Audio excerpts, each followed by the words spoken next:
Hi, my name is Emma Carter, and I'm 21 years old. I'm a junior at UCLA, majoring in physical education. I've always been passionate about staying active, whether it's playing volleyball, going for a run, or practicing yoga. I dream of becoming a PE teacher someday and inspiring kids to love movement and sports just as much as I do. Let me tell you a little bit about myself. I'm 5'6" tall, weigh around 130 pounds, and wear a size 7 in shoes. My blonde hair falls just past my shoulders, and my blue eyes are probably my favorite feature. I try to keep a healthy lifestyle, but I'm not overly strict about it. I believe in balance. My friends always say I'm a bit of a perfectionist, but I think it just shows I'm determined. At home, I'm all about comfort. Right now, I'm wearing a white crop top and a pair of gray cotton shorts, my go-to outfit when I'm lounging around. Sometimes I throw on my pink fluffy slippers, but today I'm barefoot because it's warm. My room is my sanctuary, with walls painted a soft lavender and fairy lights strung across the ceiling. My desk is cluttered with textbooks, notebooks, and my laptop, while my yoga mat is rolled out in the corner. Living at home has its perks and its challenges. My mom remarried a few years ago, so it's been an adjustment sharing space with my stepdad, Richard. Let's just say we don't always see eye to eye. He's the kind of person who likes things done his way.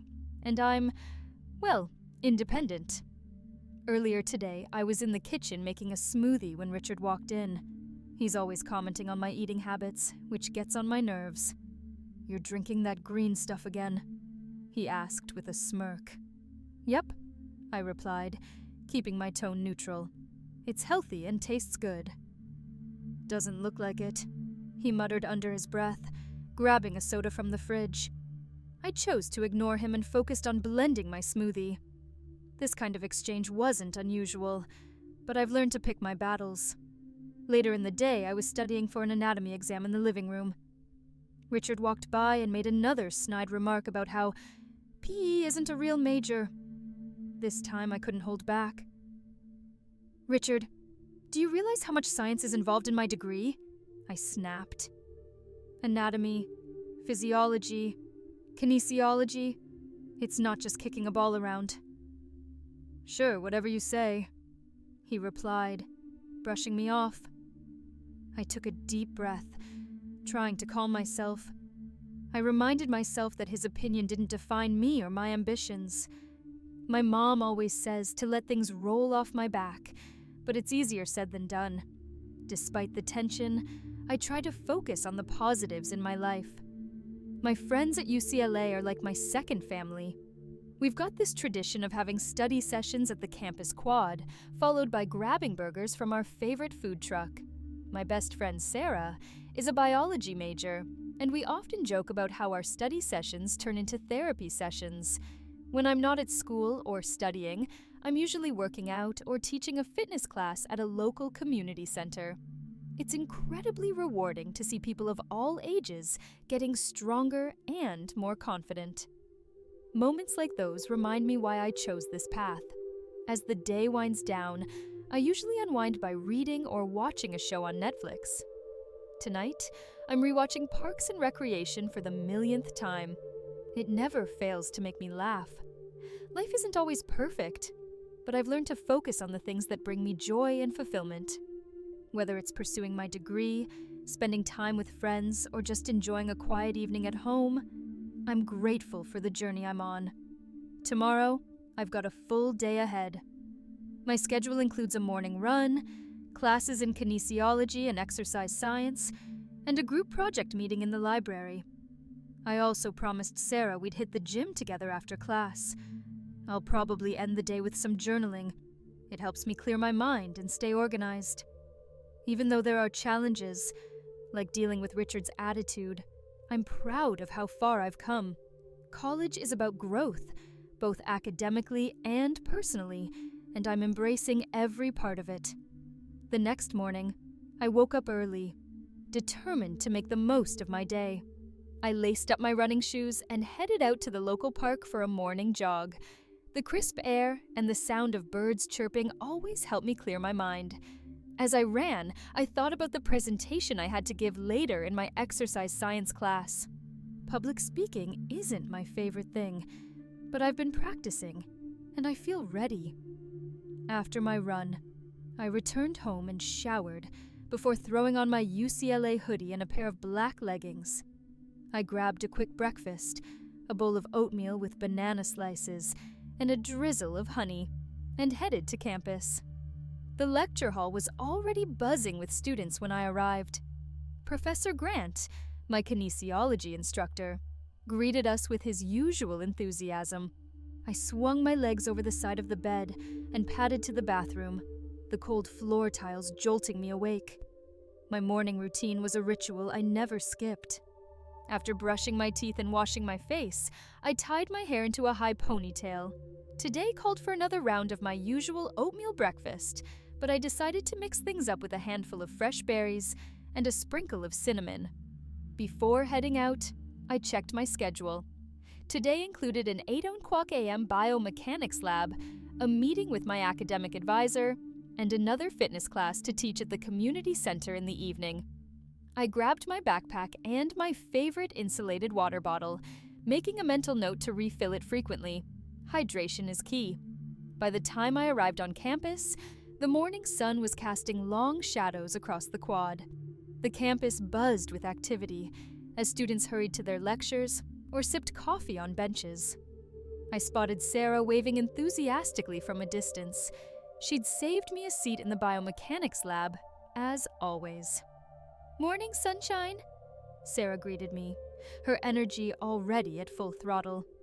"Ready to dissect some movement patterns?" I laughed. Barely awake, but I'll manage. The lab was as engaging as I'd hoped. We used motion capture technology to analyze different exercises, studying how slight variations in posture could impact performance and risk of injury.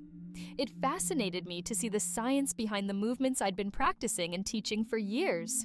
Professor Grant's hands-on approach made the session fly by. After class, Sarah and I grabbed a quick snack from a food truck near the library. Between bites of avocado toast, we talked about our future plans. Sarah's dream of working in a research lab contrasted with my goal of teaching, but we shared a mutual appreciation for how science underpinned everything we loved. "You know," Sarah said thoughtfully, "you'd make an amazing PE teacher. Your passion is contagious." "Thanks," I replied, touched. "And you'll be the one discovering groundbreaking medical techniques. We'll both change lives in our own way." The afternoon passed in a blur.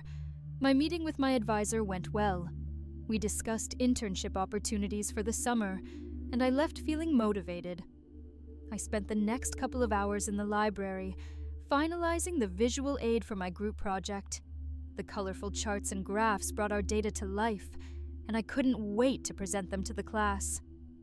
Back at home, things were tense. Richard had left a pile of dishes in the sink, and I knew Mom would be too tired to deal with it after her shift. Sighing, I rolled up my sleeves and started cleaning.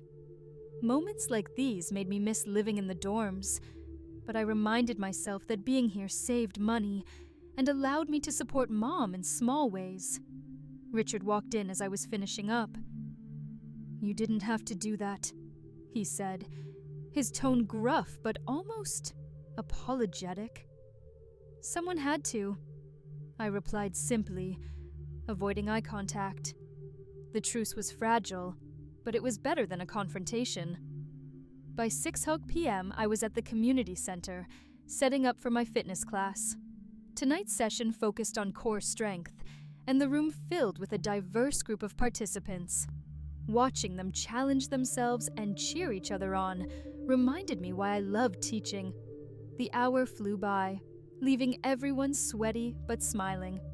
After class, a woman approached me with her young daughter. "Thank you for what you do," she said. "My daughter's confidence has grown so much since joining your classes." Her words warmed my heart. "That means the world to me," I replied. "She's doing amazing." Back home, I finally had a moment to relax. I grabbed my journal and curled up on my bed, jotting down the day's highlights. Journaling had become a nightly ritual, helping me process my thoughts and stay grounded. Before turning off the lights, I scrolled through my phone, checking emails and replying to a few messages from classmates. One email caught my eye. It was from the director of the community center, offering me a chance to lead a new program for teens over the summer. The opportunity was exciting and slightly nerve-wracking, but I knew I couldn't pass it up. As I drifted off to sleep, my mind raced with ideas for the program. Life was hectic, but it was moments like these that reminded me of the bigger picture. Tomorrow would bring new challenges and opportunities, and I was ready for them all. The next day started with the familiar chime of my alarm clock. I stretched my arms above my head, feeling the comforting pull of muscles waking up for the day. I reached for my planner on the bedside table, flipping through the pages. Today was another full schedule, a morning spin class, a group meeting for my project, and an evening dinner with Sarah and some friends. I also had to call my cousin, who was visiting Los Angeles for a couple of weeks. She'd asked for some tips on where to go and what to see. After a quick shower, I threw on my favorite workout gear, a bright pink tank top, and black leggings with mesh panels. They're perfect for spin classes, breathable and flexible. At the gym, the energy was palpable as the instructor blasted upbeat pop songs. Spin classes were challenging but exhilarating. There's something about pushing through the burn while feeling the rhythm of the music that leaves you both exhausted and invigorated. After class, I ran into an old high school friend, Jake. We hadn't seen each other in years, and it was great to catch up. Jake had been a star soccer player back in the day, and now he was coaching a local youth team. We exchanged numbers and promised to grab coffee soon to talk about our shared passion for sports. Later, at the library, my group gathered in one of the study rooms to finalize our project. The presentation was coming together beautifully, and we rehearsed our parts, making sure everything flowed smoothly. One of my group members, Jason, had a knack for public speaking and gave me some helpful tips to manage my nerves. "Just remember to breathe and focus on the message," he said to add. "You've got this, Emma." By the time we wrapped up, the sun was beginning to set. I texted Sarah to confirm our dinner plans and headed home to change. Dinner was at our favorite Italian restaurant, a cozy little place with checkered tablecloths and the best garlic bread in town. Over plates of pasta and laughter, we shared stories from our week and planned our upcoming hiking trip. When I finally got home, I was too wired to sleep. I pulled out my laptop and began brainstorming ideas for the summer program at the community center. I envisioned workshops on nutrition, team-building exercises, and guest speakers who could inspire the teens. Before I knew it, it was well past midnight, and I forced myself to shut down my laptop and get some rest. As I lay in bed, my mind buzzed with excitement. Life was busy, but every moment felt meaningful. The challenges, the connections, the growth, it all made the journey worthwhile. Tomorrow was a new day, and I couldn't wait to see what it would bring. The next day, as I walked to my biomechanics lecture, I felt a familiar nervous energy. Today, we'd be presenting our group project on injury prevention techniques. Our team had worked hard to make it informative and engaging, and I was eager to see how it would be received. The presentation went smoothly. Each team member played their part, and I felt surprisingly confident as I shared insights from my fitness classes. Afterward, Professor Grant commended our group for its practical approach, and a few classmates even stayed behind to ask questions. One of them, a senior named Alex, mentioned they were interning with a sports medicine clinic and thought my ideas about movement mechanics could be valuable in their work. We exchanged contact information, and Alex promised to connect me with their supervisor. It felt like a small but significant step toward bridging my academic interests with real-world applications. Later that afternoon, I headed to the community center for a meeting about the summer program. The director, Ms. Patel, introduced me to another volunteer, Leah, who'd be co-leading the program with me. Leah was a graduate student studying child psychology, and her insights about working with teens were eye-opening. "We're not just teaching them skills," Leah explained. "We're helping them build confidence and resilience. Sports and fitness are just tools to get there." Her words resonated with me. We spent the next hour brainstorming ideas for workshops and activities, and by the end of the meeting, I felt like we'd formed a strong partnership. That evening, I met up with Sarah and Jake for a casual game of volleyball at the local beach. It had been ages since I'd played just for fun, and the laughter and camaraderie reminded me why I'd fallen in love with sports in the first place. As the sun dipped below the horizon, casting a golden glow over the water, Jake mentioned an upcoming charity tournament his youth team was hosting. "You should join," he said. "We're looking for more participants, and it's for a good cause." I hesitated for a moment. My schedule was already packed, but the idea of playing in a tournament and supporting a cause I believed in was too tempting to pass up. "Count me in," I said with a grin. The following days flew by as I balanced my classes, work at the community center, and preparations for the tournament.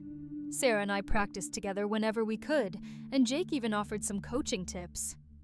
On the day of the tournament, I felt a mix of nerves and excitement. The event was bustling with activity, kids running around, teams warming up, and the smell of grilled food wafting through the air. Our team didn't win, but the experience was unforgettable. Watching the kids cheer each other on and seeing their parents beam with pride reminded me of the impact sports can have on a community. As I drove home that evening, tired but happy, I realized how much I'd grown over the past few months. From learning to navigate challenges at home to building connections and embracing new opportunities, I was becoming the person I'd always hoped to be: strong, determined, and ready to make a difference.